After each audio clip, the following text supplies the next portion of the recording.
A paz do Senhor a todos, bom dia. Bom dia, paz do Senhor Jesus. Pessoal, antes da gente começar, não se esqueça de curtir e compartilhar o vídeo, tá bom? Se você não é inscrito no canal, se inscreva no canal também para que mais pessoas sejam alcançadas, amém?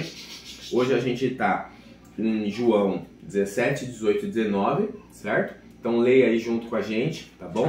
Faça a leitura dos livros completos. Depois do resumo você vem para o vídeo, ou você dá pausa no vídeo e vai acompanhando o texto conforme a gente vai avançando. Amém? Vamos orar?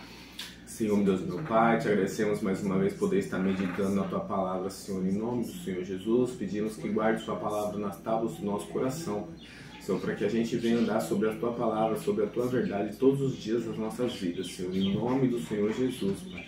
Amém. Irmãos, hoje eu quero começar a partir do 19, do 19 a partir aqui do 12, que diz assim: a partir desse momento Pilatos queria soltá-lo, mas os judeus gritavam: se você soltar este homem, não é amigo de César, né? Todo aquele que se faz rei é contra César.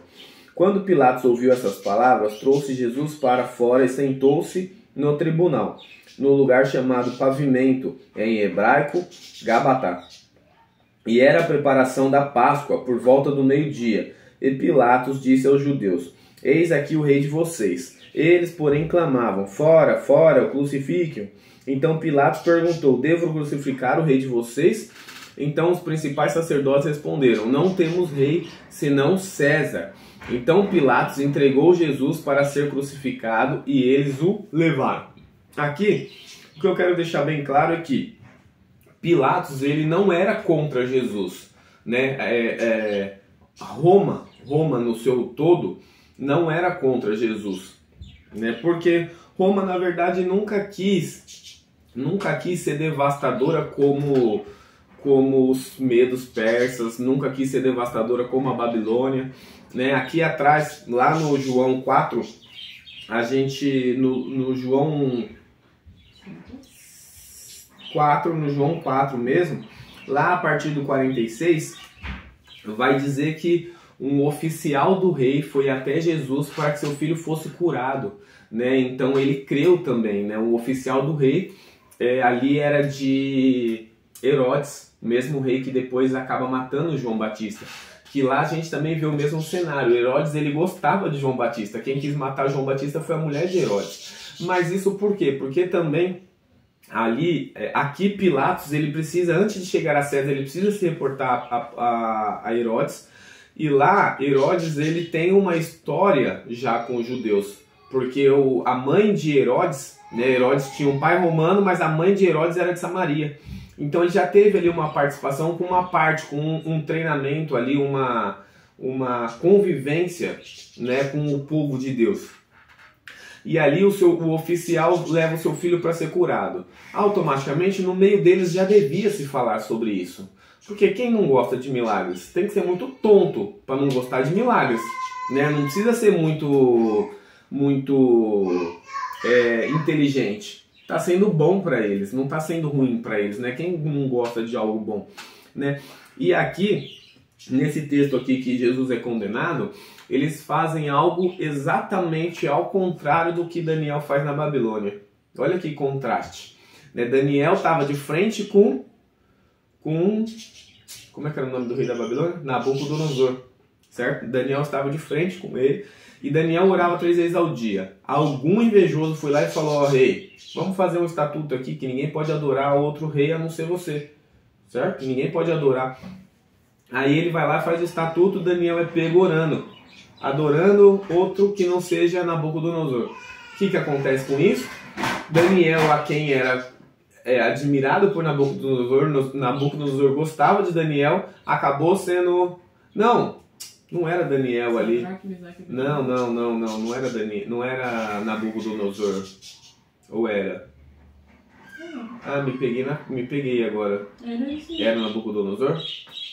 E aí Daniel ele é jogado na cova dos leões, né? Mas por quê? Porque ele não adora outro rei a não ser Deus, né? Então Aqui o fariseu ele faz ao contrário.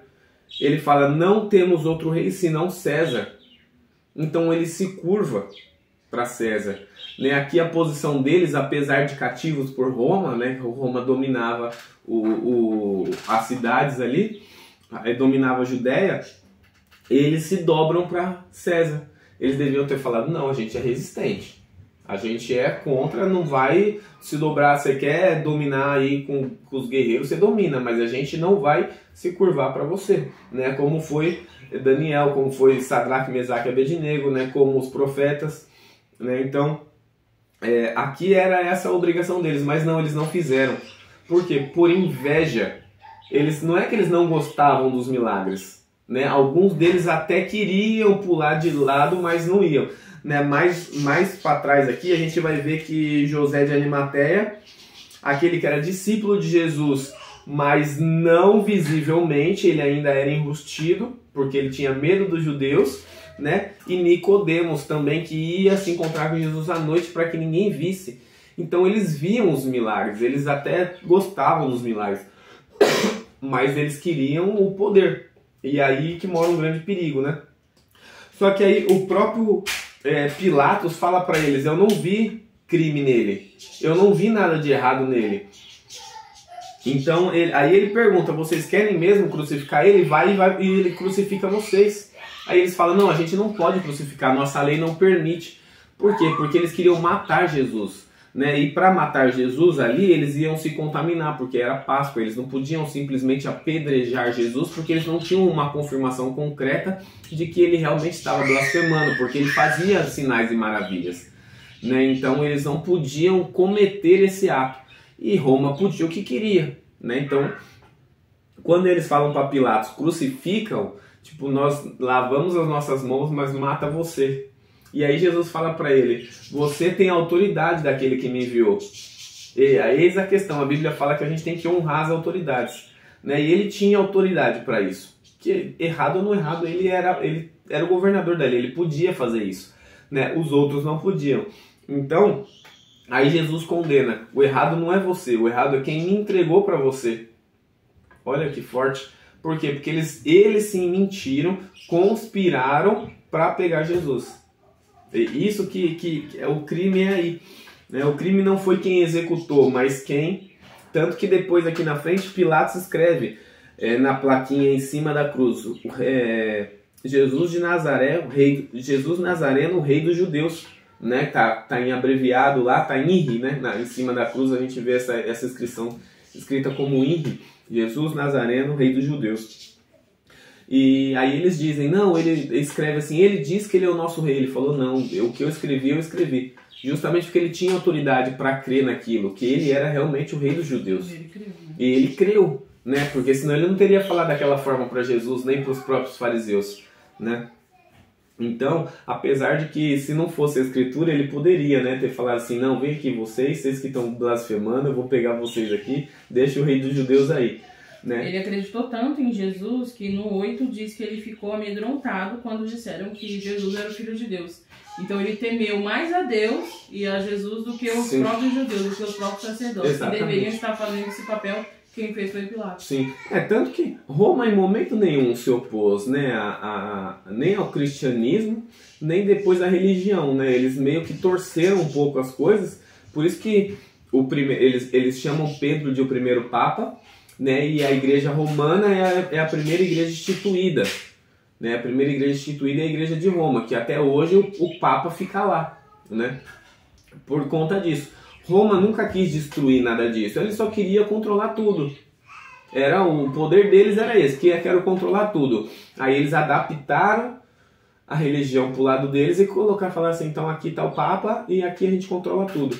Né? Tanto que até hoje a gente sabe que Roma, os poderes e o papado é sempre envolvido, né? E isso aí é até um problema para quem é católico entender isso, porque muitas das coisas às vezes são distorcidas, né, pelos papas para poder gerar poder, né, sobre eles. Quem nunca assistiu o Código da Vinci, deveria. Quem nunca assistiu o Código da Vinci deveria, porque apesar de ser um filme, né, com suas licenças poéticas, eles mostram o lado escuro de Roma e dos papas ali, né, como é que é o nome de onde o papa fica lá? Vaticano? Do Vaticano, exatamente. O Código da Vinci mostra aí o lado obscuro do Vaticano, né? Mas aqui quando ele entrega Jesus para ser crucificado, eles nem permitem que Jesus sofra as coisas que deveria todos os outros sofrerem. Então aqui eles vão falar que os soldados teriam que quebrar as pernas dos pendurados, né, dos crucificados, para poder guardar eles, e Jesus não é quebrado, né? Quando José de Arimateia vai lá e pede para tirar ele de lá. Outra coisa que me deixou aqui Eu acho que você colocou mal essa frase, que Jesus sofreu assim. Não, é porque aqui não é que Jesus não sofreu as coisas. É que ele sofreu, porém eles tinham tipo uma... É que isso era uma escritura. Um né? cronograma. Então, os ossos dele não foram quebrados por causa disso. Sim, mas era um cronograma. Quando tirasse o crucificado, tinha que quebrar as pernas para armazenar ele. E Jesus não, mas isso foi permissão de Roma. Porque... Eu acho que não. Não, tá na escritura. Óbvio, tá na escritura. Aqui estava dito que só não foi quebrado porque o soldado... Pilatos ele já saiu de cena ali. Tá. E ali o soldado ele só não quebrou porque ele viu que ele já estava morto. Então ali se cumpriu a escritura, que não era para ser nenhum osso quebrado. Sim, beleza. Só que isso passou pela decisão do soldado. E o soldado vem de Roma. Mas esse mesmo soldado era os que estavam zombando Jesus. Tá bom, mas de qualquer forma passou por Roma, entendeu? É isso que eu quero dizer. Não concordo. Se cumpriu a escritura, como se cumpriu também com o próprio Pilatos. Porque ele sofreu tanto ou mais Ou que as mais que os pessoas outros, estavam sim. crucificadas. Sim, sim. Mas nem tanto, com certeza mais. E aí, depois que crucificaram ele, pegaram as roupas dele e dividiram em 4 partes. Uma parte para cada soldado. E pegaram também a túnica porém era sem costura, toda tecida de alto a baixo. Por isso os soldados disseram uns aos outros: não rasguemos, mas vamos tirar a sorte para ver quem fica com ela. Isso aconteceu para se cumprir a escritura, que repartiram entre si as suas roupas e sobre a minha túnica lançaram sorte. Então tudo era sobre... os soldados faziam as coisas achando eles que eram por vontade própria, mas era porque tinha que se cumprir as escrituras, né? Então, e isso foi o que os soldados fizeram. Junto à cruz estava a mãe de Jesus, a irmã dela, Maria, mulher de Clopas, e Maria Madalena. Vendo Jesus a sua mãe e junto dela o discípulo amado, disse: mulher, eis aqui o seu filho. E depois disse ao discípulo: eis aí a sua mãe. Dessa hora em diante o discípulo a tomou para a casa. Né? Quer acrescentar aqui nessa parte aqui? Não. Quer sim, você estava falando sobre ela? Não, eu só comentei que João ele se titulava, né, como discípulo amado. O discípulo amado, e aí Jesus o amava tanto que o fez irmão dele e a mãe dele, própria dele deu para João. Então sim, realmente ele era bem amado, né? Hoje a gente não vê mais isso, né? Eu vejo nos amigos da minha idade. Nos amigos da minha idade, até hoje eu vejo alguns chamam a mãe do outro de tia, né? Como se eles fossem primos, né? Então a gente vê, hoje a gente não vê mais as crianças chamando as mães dos amiguinhos de tia, de tio, mas até hoje eu trato alguns, né? Eu trato alguns, até os pais do Augusto mesmo, né? Como tio, mando mensagem pra ele, falo: tio, e a tia, como tá, tal, né? Porque a amizade é tão forte. A amizade era forte, amizade forte. Amigos mais chegados que irmãos. Exatamente. E era o que acontecia aqui em Jesus, né? Só que Jesus já coloca ele como irmão mesmo, né? Como filho da mesma mãe. Mas isso por causa do cuidado, né? Então você tem agora a obrigação de cuidar da minha mãe e minha mãe a obrigação de cuidar de você. Isso é muito gostoso de ver, né? Só pra gente terminar, não na tristeza da morte de Jesus, mas como a gente deve ser com os amigos, né? Devemos cuidar, né? Tratar as amizades assim como amados mesmo, como irmãos, né? Porque aqui, eu não lembro onde foi, me lembra aí, Bruna, que Jesus disse que, acho que foi no comecinho, de sermos um, né? Com ele, assim como ele foi conosco, né? Foi logo no 17, não foi? Que a gente estava vendo essa parte. sejamos uns com Deus, assim como Deus foi com Jesus, alguma coisa assim, não foi? Foi no 17. Então, mas qual parte? Eu lhes tenho dado a palavra no mundo de hoje.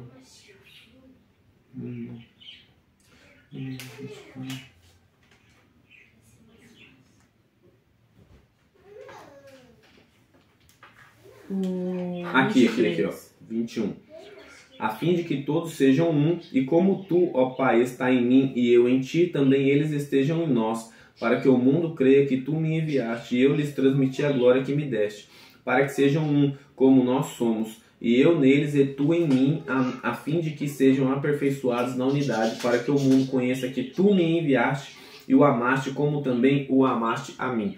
Então, só para a gente finalizar esse texto, sejam próximos uns dos outros, né? Se você tem amigos que mesmo que não te tratem como amigos, seja próximo deles para que eles vejam em você a diferença, né? E vendo em você a unidade sua com Cristo, sua unidade com Deus, né? Isso é importante porque assim daremos bom testemunho daqueles que nos enviou, né?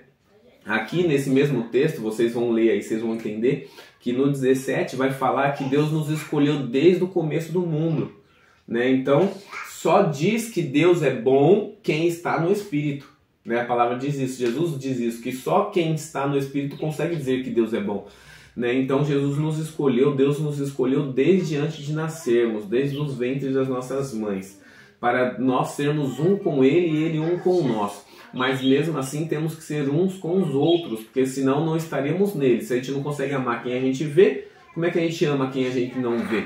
Né? Então, amem uns aos outros, sejam próximos, sejam unidades uns com os outros, sempre orando no mesmo propósito, sempre sendo amigos, ajudando, né? O que mais? Eu vejo que isso fala muito sobre o corpo, né? O corpo de Cristo, que é a própria igreja, né? Uhum. Que muitos falam, né? Não, eu tenho que ir lá fazer meu culto e ir embora para minha casa, como se não tivesse de ser a unidade ali na igreja, né? Nós temos que ser unidos, porque se não formos unidos, então ele não está em nós. Sim. Porque aqui diz, porque para Deus ser com Jesus e Jesus nele, nós temos que estar nele. Sim. Então nós temos que ser todo um corpo, né? Exatamente. Porque Jesus, isso tudo foi um propósito. Jesus, ele morreu por nós, por amor a mim e a você, né? A nós todos. E a gente tem que cumprir esse propósito, que é estar unidos em um só propósito e levar as boas novas. Lá na frente Paulo até fala, né, que nós somos o corpo de Cristo, mas alguns são as mãos, os outros os pés, os outros os cotovelos, os outros os joelhos, né? Nem todo mundo vai ser igual, mas a gente tem que estar todos focados na mesma unidade, que é o corpo de Cristo. Isso que a gente tem que finalizar fazendo. Por isso que ali ele fala que a mãe dele agora é mãe de João e o João agora é filho da mãe dele. Todos estão em um, que é nele. Né? Amém? Amém. Vamos orar?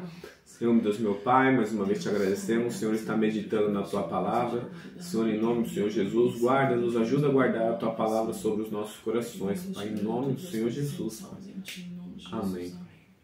Tchau.